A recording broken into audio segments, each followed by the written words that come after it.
Justification is God's qualification to make us sons and heirs. Forgiveness clears the guilt, but sonship brings us into the Father's embrace. It is not just about escaping wrath, it is about entering into relationship with the Father. Romans 8:15-17 says, "You did not receive the spirit of bondage again to fear, but you received the spirit of adoption, whom we cry out, Abba, Father. The Spirit himself bears witness with our spirit that we are children of God.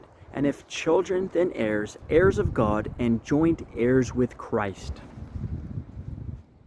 Before Christ, we were slaves. We were slaves to sin, bound under fear, law, and condemnation. But now the spirit of sonship, it breathes life into us, and it teaches our hearts to cry out, Abba, Father. The word Abba is Aramaic, and it is a term of endearment a small child would use for their father. So it is like the word Papa or Daddy, and it was used by Jesus himself in Mark 14:36. It is the heart knowing that it belongs. The Spirit doesn't just make you behave like a child of God. He convicts you that you are one. He's the inner witness that silences the voices of accusation.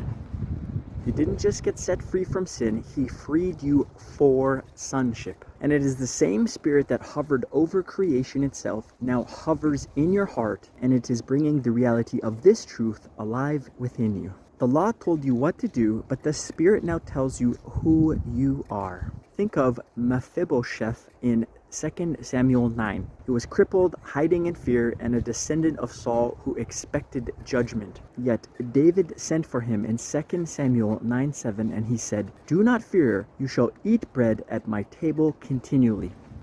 This Mephibosheth was living in Lodabar. It was a barren land whose name literally means no pasture, no word, and no communication. It was a place of shame, silence, and exile, and yet the king called him out of Labrador into fellowship. This is the same image of you and me. We come lame, ashamed, hiding in Lodabar. And yet the king, he calls us to his table, not as servants, but as sons.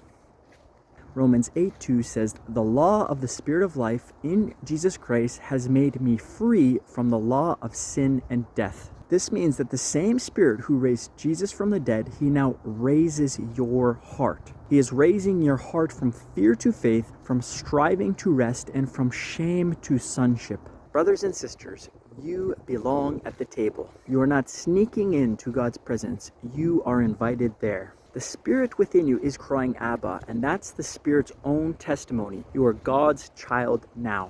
Galatians 4:7 says, "Therefore you are no longer a slave, but a son. And if a son, then an heir of God."